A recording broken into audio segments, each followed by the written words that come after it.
IT 기업들의 페이 서비스는 전 세계에서 스마트폰 보급률이 가장 높은 우리나라에서 빠른 속도로 퍼지고 있는데요. 이런 가운데 중국 최대 전자상거래 업체 알리바바가 알리페이를 들고 국내에 상륙했습니다. 이곳은 지하철 4호선 명동역입니다. 중국 관광객들이 가장 많은 쇼핑 명소, 명동에 가기 위해서는 이곳을 꼭 지나쳐야 하는데요. 이렇게 벽면을 가득 채운 광고가 바로 중국의 간편 결제 시스템 알리페이에 대한 내용입니다. 이렇게 알리페이는 이미 한국 곳곳을 파고들고 있습니다. 명동 롯데백화점은 지난 4월 말부터 알리페이를 도입했습니다. 알리페이는 중국에서 약 8억 2천만 명이 이용하는 최대 금융 플랫폼인 만큼 이 서비스를 도입하면서 중국 관광객의 쇼핑 편의성이 높아졌고 백화점은 더 많은 고객을 끌어들이기 위한 마케팅 수단으로 활용이 가능해졌습니다. 이 때문에 도입 초기 하루 서너 건에 그치던 결제 건수는 한 달 만에 하루 평균 100여 건으로 늘어났습니다. 기존에 카드로만 이루어졌던 결제 부분이 현재 모바일 기술을 통해서 좀 더 다양하게 이루어지고 있기 때문에 국내 또는 해외 모바일 결제가 앞으로 증가할 것으로 예상하고 있고요. 저희 백화점 입장에서도 알리페이 앱뿐만 아니라 다른 국내 간편 결제 수단을 좀 더 확대할 예정입니다. 알리페이는 백화점뿐만 아니라 거리까지 진출했습니다.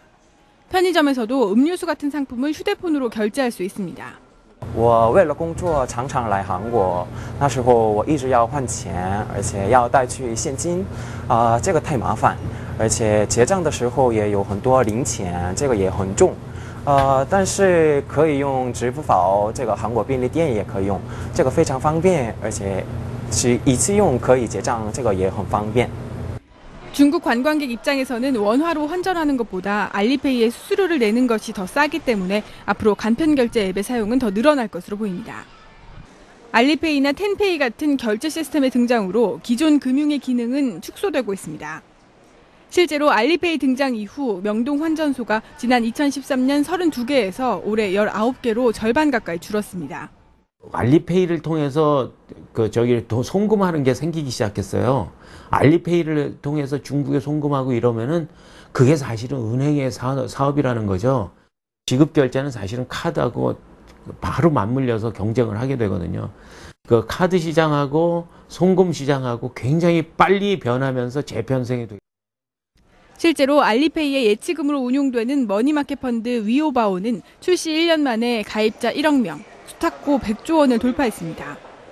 소비자가 물건을 구입하고 남은 돈을 위오바오에 이체하면 위오바오는 이 자금으로 단기 집중 투자를 통해 투자자들에게 시중 예금 금리의 2배에 가까운 연 6%의 수익을 보장하는 구조입니다. IT 기업이 금융시장에 뛰어들어 보여준 성과는 앞으로 전 세계 금융시장의 대격변을 예고하고 있습니다.